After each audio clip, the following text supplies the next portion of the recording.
This is the Mini Countryman SE All4, a long title for a small mid-size SUV.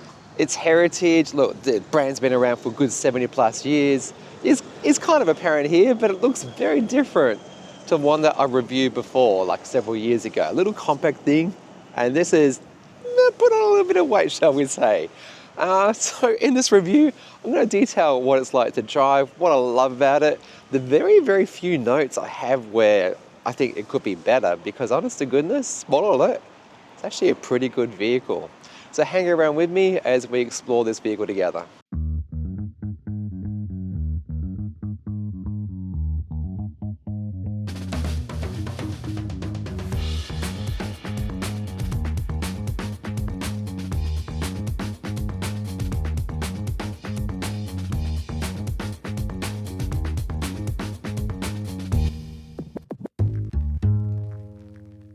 One of the good things about the Countryman is that it's got walk away lock as well as walk up unlock.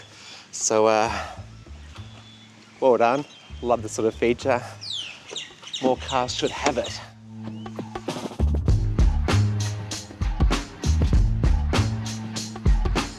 Do you see a London City cab in this profile? Is it just me? Honest to goodness, I think it looks like it. But anyway, looks aside, because they're very subjective. The first note I've got here is that those 20-inch wheels, yes, they are 20-inch, actually look too small. They don't fill up the wheel arches very well. It would be ridiculous to go up, wouldn't it? But conversely, they could be bigger. That's a crazy thing to be saying, especially from me, because I'm always about less than more. There you go. The front grille of the Mini Cooper SE is filled in because, well, it's electric. It doesn't need, that radiator to be cooled, but conversely, the battery does. So it's actually got active grills down the bottom here that will open and close whether or not the battery needs cooling. You've got a little bump where the radar and stuff is behind, and the headlight cluster looks pretty good in my opinion. I kind of prefer the old one with the more circle-like design, but yeah, this does. The profile of the car is pretty nice, and you'll note there the All4 logo. That denotes it's actually got power going to all four wheels through the dual motors. To the back, we've got a little tiny wiper. So cute, isn't it? And inside the boot, a good 450 litres plus, which is actually pretty usable. Put the seats down and that increases to more than 1,500 litres. And the thing I really like here, and more car makers should do it, is that you've got a 40-20-40 split, and each can be individually put down. You can also put the seats back to a different position, like a different angle. What isn't so good here though is the subfloor boot. There's very little space here whatsoever, only just enough to fit like the charging equipment, like what they've done. And up front, yeah, no frunk. Yeah. Absolute swing and a miss on that one. I don't understand why they haven't got one, because it appears to have enough space in here.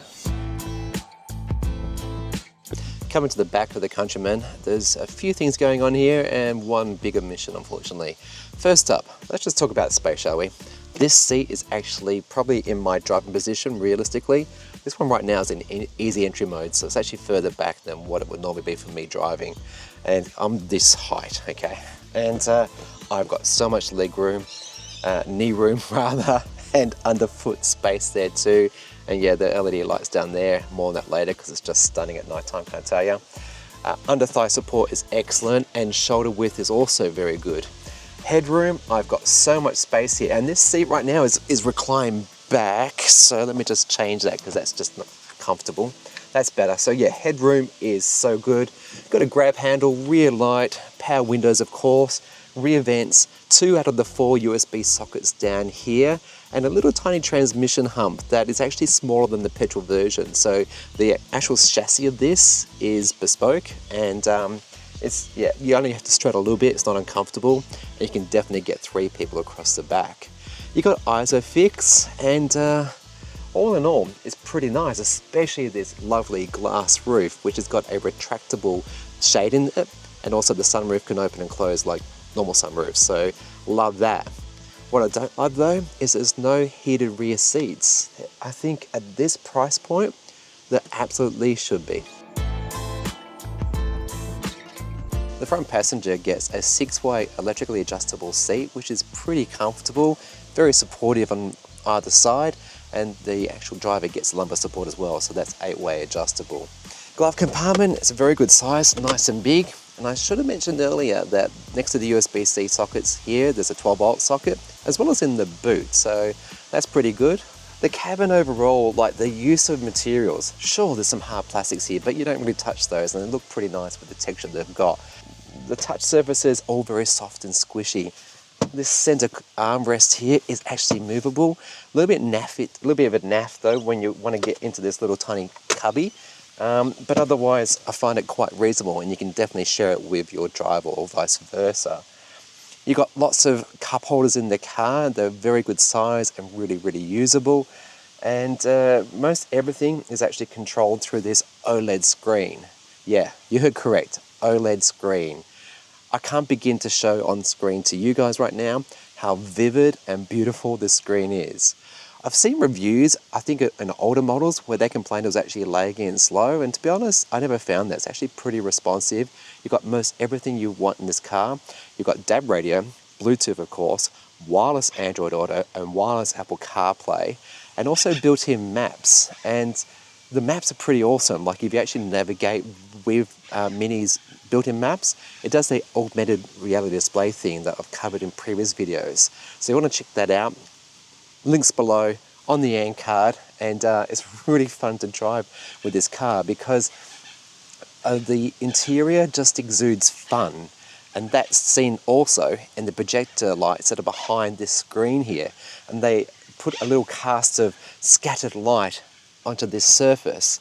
Also, the paddle lights are under the doors, of course, but there's also projector lights under the mirrors that put this Mini logo out there. And at night time, the interior of this car, the ambient lighting, is on the next level.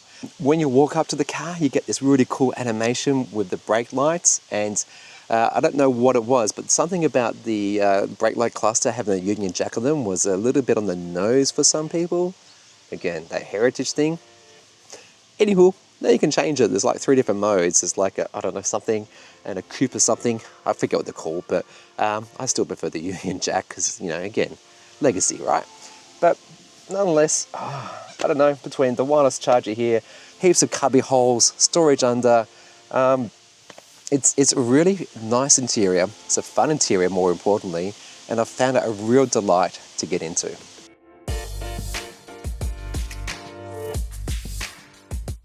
Charging the Countryman is pretty stock standard, sort of. At home, pretty damn impressive. 22 kilowatts on 3 phase if you've got it. That's gonna give you, I think, about 150 k's of range per hour. So if you do a lot of kilometers every day, you can fill this battery up in 3.5 hours, pretty damn easy. Otherwise, if you come here to like a rapid charger, unfortunately, only goes up to 130 kilowatts. And I don't know, that's definitely a lot less than it really should be. They quote to charge up to 80% in a bit over 30 minutes. But that's kind of not telling the full story here. There's a lot of cars out there that have like an 800 volt architecture, and they can charge from 10 to 80% in like 17 minutes. So this car is going to take twice as long because of that slow charging rate.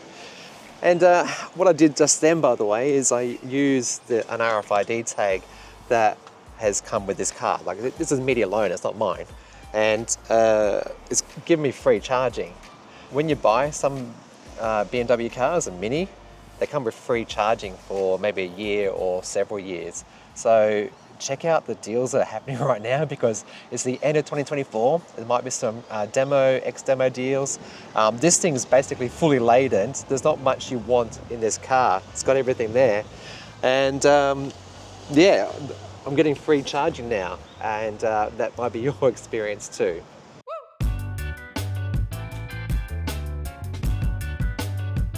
When you get into the Countryman, the car turns on kind of. There is actually a power little thing here, like as though it's a key, and you can turn it in either direction and it will turn the car on, like that. I found it's not too bad. It's not burdensome, but it is a thing, and it's kind of like, do you really need that? Probably not, probably not. But nonetheless, a little shortcut I found is that when I come to where I want to end up at, and I want to get out the car, instead of putting the car back into park and then doing that, I just literally do that and I get out. And another thing also, like, okay, I'll do it right now.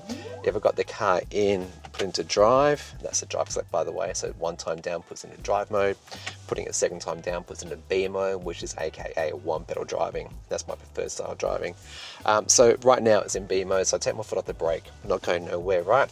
Now as soon as I open the door, it puts it into a park mode, and if I was to get out, because I've set it up in this way, it will actually turn the car off. So awesome, right? Okay, so coming back to this whole drive select thing, it's a little, I don't know. I don't mind it. I don't mind it. I think I prefer stalks to select my drive these days. Yeah, it's fine. It's fine, Chris. Get over it. To the left of the power toggle is experiences. And I'm going to do a separate video on that one because it will definitely amuse those who are into the sounds of their car, the dynamic of the car. Just know that there is core, which I've pretty much driven in most of the time in this car. And then there's green, there's personal, vivid, timeless. This is a cool one, balance. Watch what's going to happen. It's going to start playing some gentle sounds, some meditative, calming sounds. The roof blind's going to close, and now because I've got the engine sounds turned on, you don't have to have them on, but you can if you like to. When I drive, listen. So serene, isn't it? It's really nice. It's a gimmick, I get it, but again, it comes to this fun of driving the Mini. It really is. But again, I didn't drive in that mode very much. If anything, I was in core, but we're at Albert Park, so it's just changed to core, by the way, and I'll definitely open up that because I need a little light I can get in here, you know, filming and stuff. So whenever you change modes, it changes sound. And yeah, we're at Albert Park, so I've got to put it into go-kart.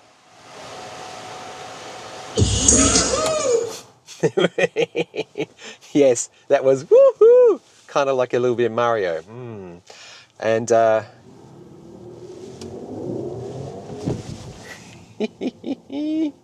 it's what do I say? You know, small mind. But now you can hear what's going on with the dynamics, right? Can't go above 40, so that's fine. You get the idea. And it does artificial. Anyway, I'm going to do a separate video on that. Yeah, look, the characteristics of any Mini is it's designed to be like go-karting fun. It's right on rails, and where you point it, the car's going to go, and it's definitely very responsive, and I like the driving dynamics of the car. That said, it's definitely firm. It's like my Model Y firm, and I think for day-to-day comfort, if you're not on a beautiful smooth road like this one, if you've got crap roads, you might have regret. You just might have regret. But nonetheless, the position for the driver is excellent. I was able to configure it and get into an excellent position. And the seat is really, really comfortable, by the way. Like, honest to goodness. Some people complain about this headrest, but I don't have an issue with it whatsoever. Steering wheel is tilt adjustable as well as telescopic. And right in front of me, I've got a heads-up display, and I love it. That center display is fine, and you get used to, obviously, like you do in other cars, looking towards the center. Nice and big, easy to read, no qualms there. And the fact that when I've got the heads-up display here, whatever mode I'm in, the actual look of that changes as well, but it's telling me what my navigation is, like next steps, it's telling me what my music is, safety stuff around, speed limits in the area, whether or not I've got lane keep assist turned on. And if I just do that now, you can turn on at any speed whatsoever, and you can very quickly tell it to match the speed limit just pressing set on the steering wheel, and now it'll go up to the speed limit.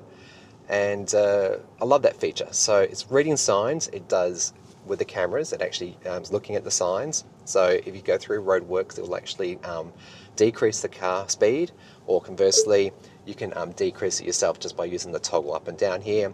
You've also got limit mode, you know, where you just want to go up to a speed limit, say what the limit in the area is. But the radar cruise control in this is excellent. It doesn't have the lane change like I've had in other BMWs. So that would be nice if they did have that. But I found that driving this car an absolute pleasure to drive. And I think that's because of the dynamic experience with the dual motors. I forget right now how many kilowatts and newton meters there is. But 0 to 100 in just a wee bit over 5 seconds. And let me just pull over for a second. There's no one around me, so I can just ever so briefly do a little mini launch here. And we're at 40. In Victoria, you've got to watch out for speed cameras. You really do. The brake and pedal feel, well, let me get out of B mode. So there's some truth right there. I haven't used drive mode whatsoever. I've always used B mode. So we're coming up to some traffic lights. It'd be lovely if these lights actually stop. Yay, they're going to stop. Okay, I'm just going to keep doing 40. I'm going to put the brakes on suddenly because someone's behind me. Awesome. Very good. Now, so the driving assist features, they're very much like other cars that I've driven by the BMW group. And I've made a video about that previously. So they're excellent. They can handle corners. They can do the 90-degree bends like you've seen my other videos that I always test cars on. This is no different. It's very good. And the fact that it doesn't disengage when you change lanes. So unlike basic Tesla autopilot where you change lanes, you turn it off and you have to re-engage it unless you've got EAP or FSD, this one actually stays on. So right now, if I put it into drive assist mode, and it's hooked onto the car in front of me, and I'm turning the wheel right now.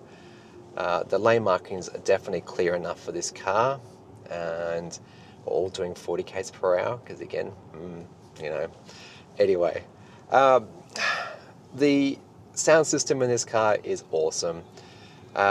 It's a thumping, I think it's 12 speaker, I'm pretty certain it's 12 speaker, Bang & Olufsen.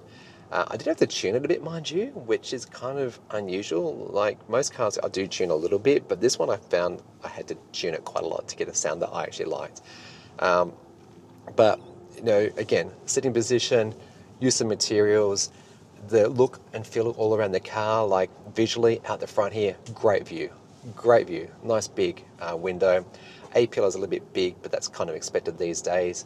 At the side, excellent. Side mirror here. It's got that classic mini look and, very, very useful view.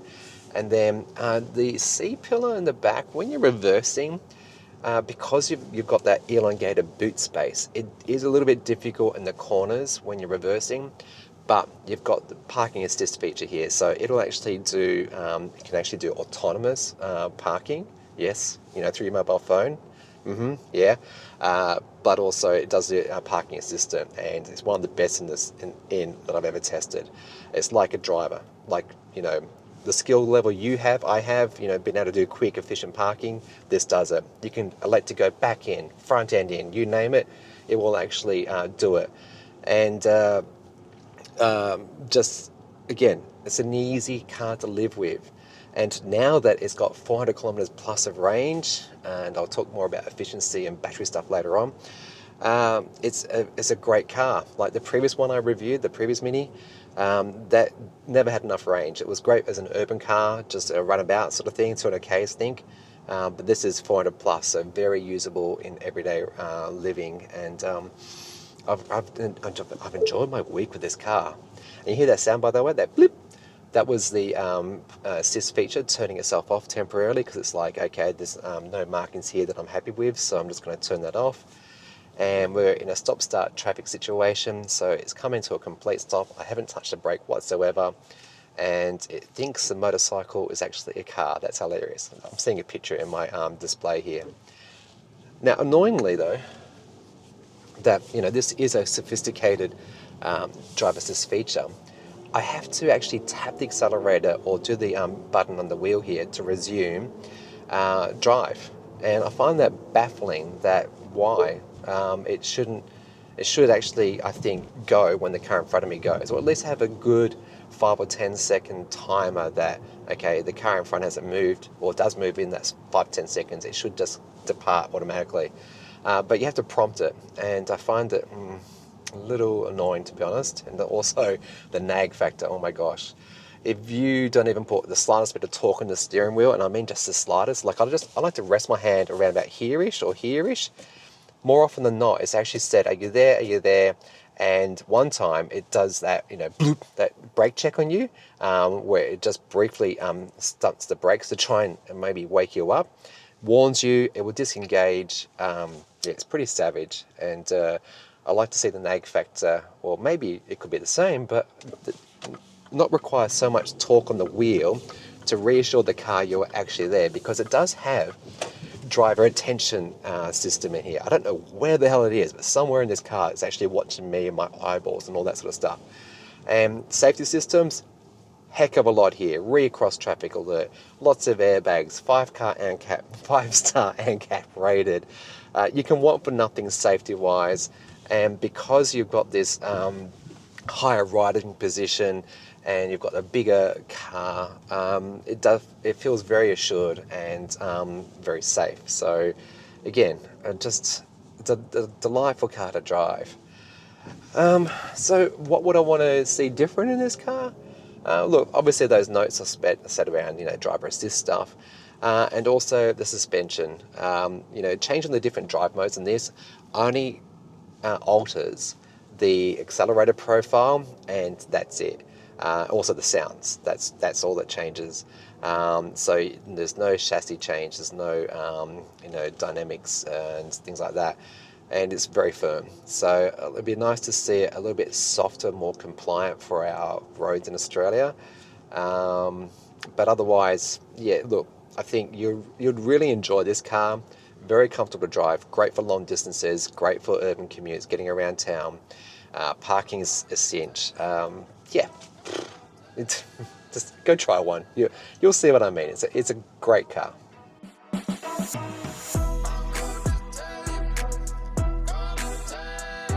So would I recommend you try out, I sound like Matt from Car Wow, but yeah, should you try this car out? Should you buy it?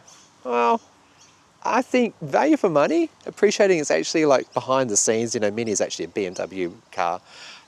It's pretty good value. Like, they have put a lot of features into this car, and you haven't got a long laundry list that you would think to yourself, gee, I wish I had that.